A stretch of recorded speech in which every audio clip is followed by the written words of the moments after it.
quick little review of yesterday. When we went back and we did all these problems yesterday, what we talked about is all of the ones on the front page. So every single problem on the front page had a 1 in front of the square term.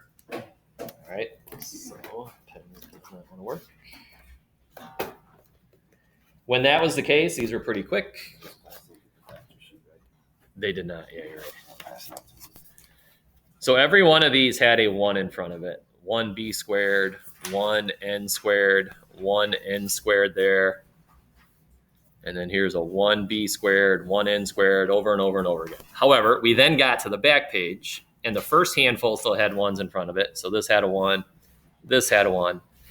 But then eventually, as we looked at 15 and 16, we saw that those weren't always 1. Ideally, we want that to be a 1. It won't always be a 1, but if at all possible, we want to make a 1 out of that. So what we talked about is, if we were to look at all three numbers in our trinomial, we started talking about greatest common factors and how you would have done that back in the day. But what a greatest common factor ultimately is the number that goes into all three of these. All right, we want the biggest one that would go into all three of these. So when I look at 2, 22, and 60, do we agree that 2 would divide evenly into all three of those? Yeah, and that's the biggest number that we could come up with that would work. So if this is our greatest common factor, what I'm basically going to do is from all three of these terms here, I'm going to pull a 2 out from all of them. We're kind of undistributing. We're basically going backwards from distributing. So if I had 2 initially with the k squared and I pull the 2 out, the only thing I'm left with for that first term would be the k squared because the 2 has been removed. Then we're going to have plus. If I had 22 initially in that second term, but I pulled a factor of 2 out, wouldn't the remaining term have to be an 11k?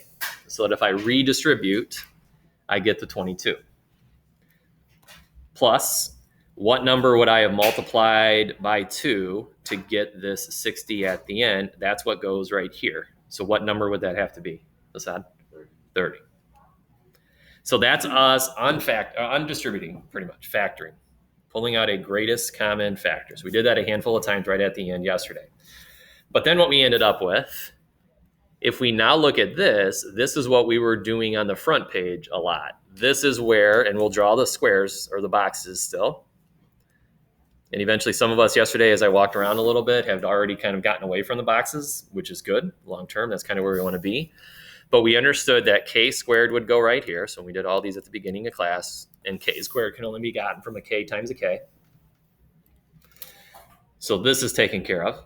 The other thing that we can take care of is 30. 30 has to go right here. The last remaining thing then is we have to understand that whatever goes here and here must multiply to be 30. But there's a lot of ways to get 30. 1 and 30, 2 and 15, 3 and 10, 5 and 6. So there's really 4 different combinations. So what Mr. Kubich just gave you, if you look at the number 30 on that little table there, that gives you all the factors of 30. That's the different combinations that will give you a 30. So when you look at those 4 different combinations, which of those combinations also will add up to give us this 11?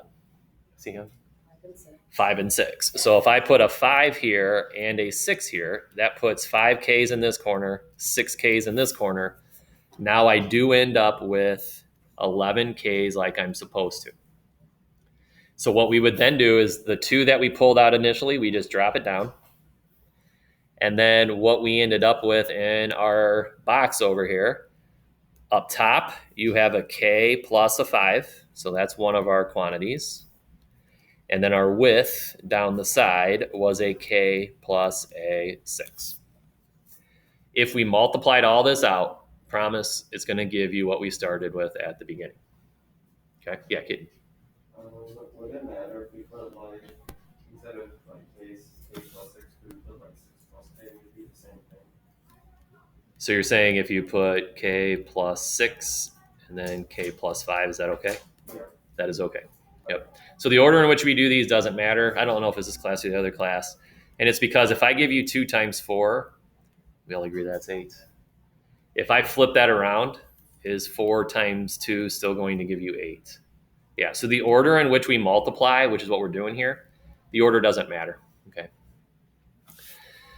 All right, so now 18 is what we did at the beginning of class yesterday. Notice how there is a 1 in front of this already, so that's good. We don't have to worry about trying to pull out a greatest common factor anymore. We are ready to just jump right to, if we look at our box, knowing that a squared has to go right here, and the negative 90 has to go right there, and we've accounted for 2 of the 3 parts of our trinomial. A squared is only gotten by a and a, so there's not a lot of decision to make there.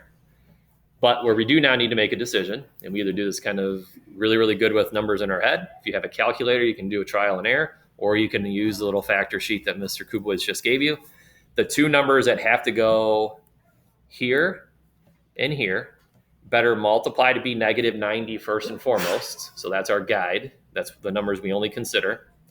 Once we find out those numbers, then we also need to make sure, if we look at the middle term, we should only end up with a negative 1a as the middle term. Okay, so do that one.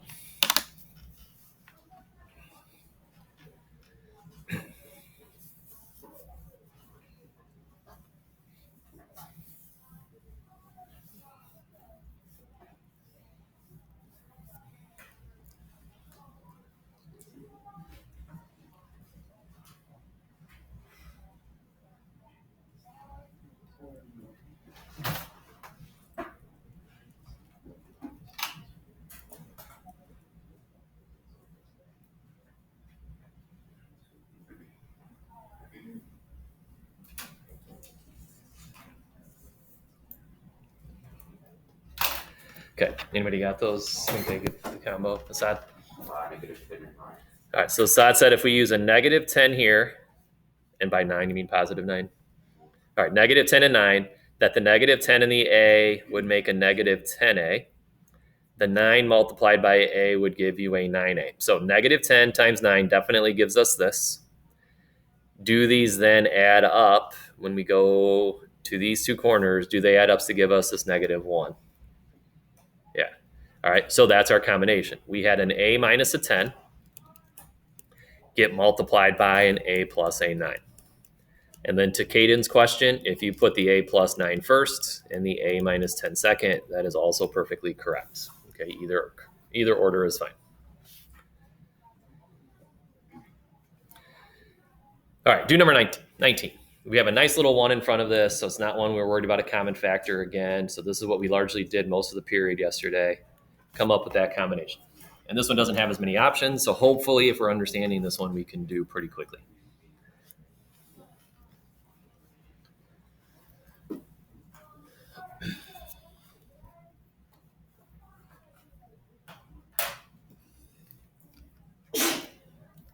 Bless you, Omar.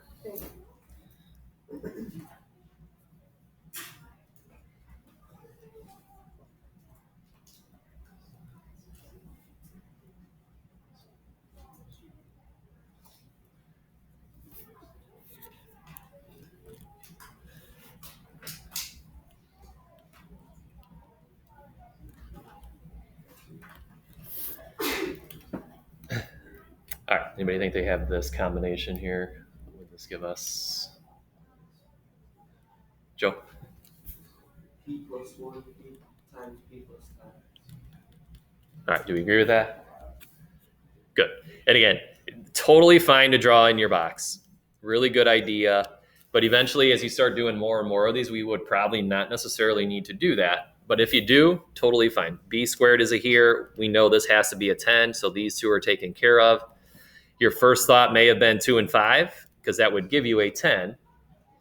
But when we would do the product, you would get 2p and 5p. That only adds up to be a 7. So that's how we know those wouldn't work. All right, so that's why Joe went with the 10 and the 1. And then that definitely does work. We get 10 p's here, 1 p there. These are the 11 p's that we needed for the middle term. Okay. All right, now try 20. So without me starting you, prompting you, see if you could do number 20.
Okay, so this one, we really, if at all possible, and it won't always be possible, but if at all possible, we want this number here to be a 1. And if it's not, we want to try to make it a 1. So the only way we can do that is if all 3 terms in our trinomial have a common factor that we could pull out. So in this case, what is the largest number that divides evenly into all 3 of those terms right there? All right, Jason. A 5. So that's the number that we're basically factoring out. Ultimately, that just means divide all of these by 5. That's what's going to remain. So if I divide this by 5, or I pulled that 5 out, the only thing remaining would be the v squared. If I divided this one by 5, we should get a minus 6v. And if I pull out 5 from that 40, the only thing that would be left over is an 8. Real quick check is to, and you don't necessarily have to write it out, but way to check this now, if I now redistribute, I should end up with what I started with. And if you can say that, then you pulled it out correctly. All right. In that case, we do. Now, one of these yesterday, we were done. This didn't go any further. This one, however, can go further. This one, we can go ahead and say 5, and then there was a combination of numbers. And if we need to come over here and draw our box in to find them, totally appropriate and fine, that give you v squared. And so v and v, that multiply to be a positive 8. What 2 numbers then are we placing here and here that multiply to give us this positive 8, but would add up to give us this negative 6? Caden? What is it? 2. And? 4. All right, like that. All right, so now let's test this. 2 and v would give you 2v. 4 and v would give you 4v. Do these now add up to give us, and then just be careful here now, give us a negative 6v. Not quite, right? We need them to be negative. What's the really quick fix, though, Lily? Yeah, so if we make these both negative, the negative 2 and the negative 4 still give a positive 8. But now if this is a negative 2 and a negative 4, now they do, in fact, add up to be a negative 6. So right numbers, we just wanted them both to be negative. So v minus 2 and then v minus a 4. All right, and then that's our answer. All right, 21. Do that, guy, if you haven't yet.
All right.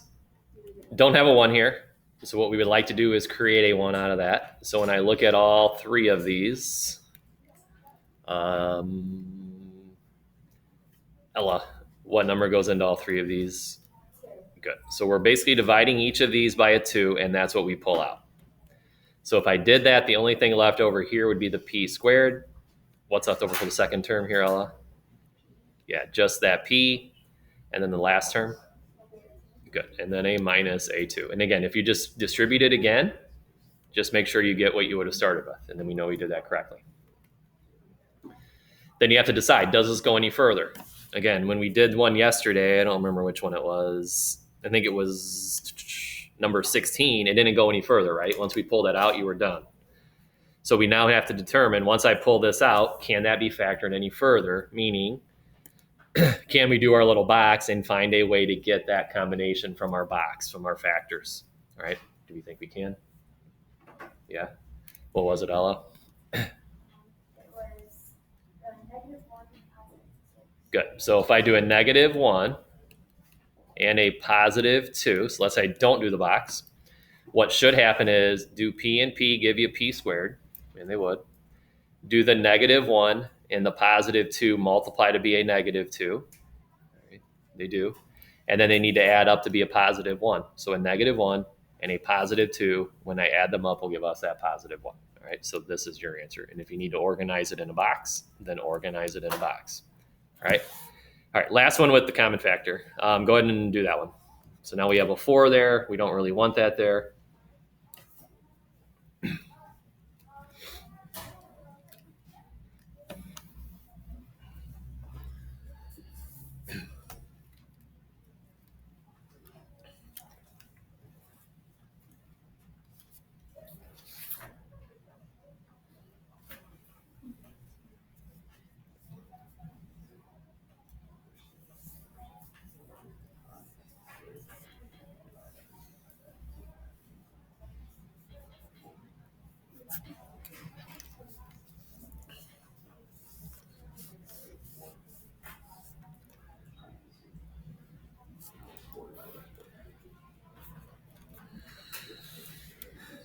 All right, Jada. What number can we pull out from all three of those numbers? Good. +4. What's left over for the first term then, Jada? All right, second one. Good. So just a -1, or you don't need the 1 necessarily. I like putting it, but you could just do -v. And then the last term? Negative what? Not quite. 8 divided by 4 is, yeah. Just redistribute. You're not the only one who does that, Jada. Don't worry. Because if I now do 4 times 2, that's going to give me that 8. All right. And then we have to now determine, can we go any further with this? And you could. All right. So this one does go further.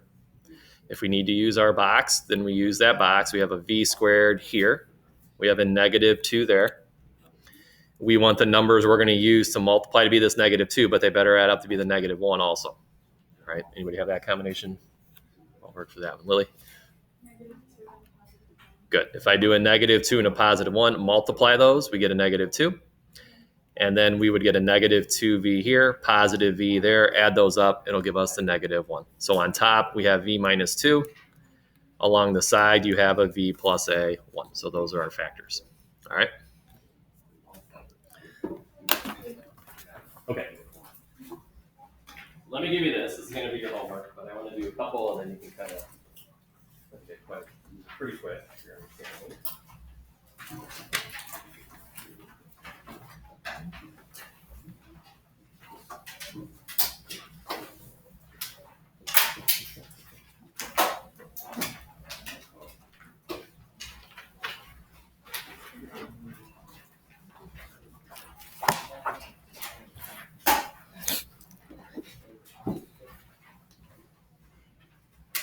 Okay, so these guys. So this will be your homework.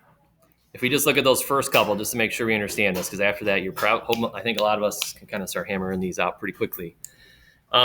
Just so we understand sort of what we're doing. When we say what is the opposite of adding, that is not a big ask. I think we all know that is subtracting. All right. We ask what is the opposite of multiplying. You all know that is dividing. The third one, you have done this before, I promise, because you do this in Math 1. Anybody remember, we actually talked about it a little bit in our class too. So if I ever gave you this equation here, x squared equals a 4, so that's a square. What did you do to get rid of a square? So if I ask you to solve this, remember what we did? Manny? Good. Remember the little square roots? Get rid of the square. So the opposite of squaring is a square root. All right, good, Manny. So when we start talking in the world of math opposites, these are obvious opposites, the adding, subtracting, multiplying, dividing. Squaring you have now been introduced to last year. We dealt with it a little bit. So the opposite of multiplying polynomials is what we're doing right now. So right now you're going to multiply these. If they are already multiplied out, which is what you're going to be doing here, that is what we're now currently doing, and that is called factoring. Your factoring, like we talked about yesterday before, would have been just with numbers and trying to find prime factors, but that's the opposite. So just to show that one more time with the area model, and then I'll turn you loose on the rest of these. Here's our factors. One of the things you could then do, if I ask you to multiply that, we know we have an x and a 10 on one side, you have an x and a 7 on the other side. Just so we know where these are coming from. That's why we always get this little x squared here.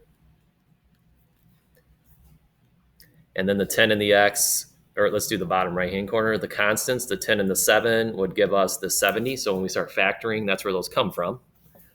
And then now we do 10 and x to get 10x, 7x, add those up. So if we were to multiply that out, we should get x squared. We should get 17 x's and then a positive 70.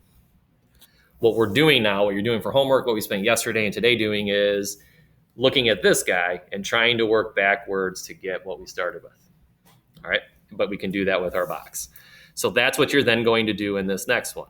So the way we use our box now, the x squared we know has to go right here because of the one we just did above it. We know the constant always goes in this bottom right-hand corner. So this now has to be x, this now has to be x to get the x squared. So the numbers then that work, that we're going to slot right here and here, better satisfy two things. They better multiply to be 12. That's our first thing. So 1, 12, 2, 6, or 3 and 4. The combination we want is the combination that would also add up to be the 7x. All right.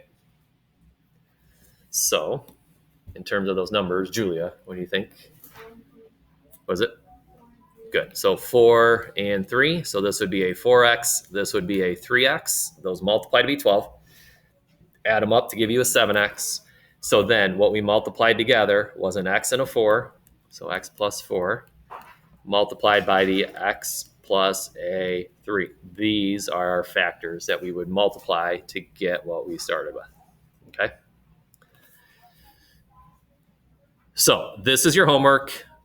All of these have ones in front of them. So none of these require you to do the GCF right now. So we're really just trying to hammer home and figure out the pattern, what multiplies to be 18 and would add up to be a negative 9. And once you have them, you're going to write those down. If you need to use the boxes, use the boxes.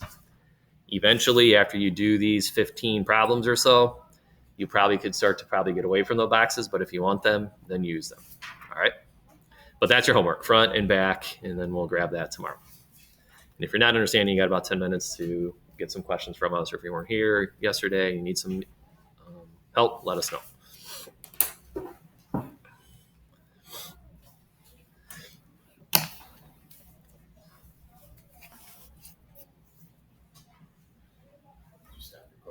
Yeah, good call.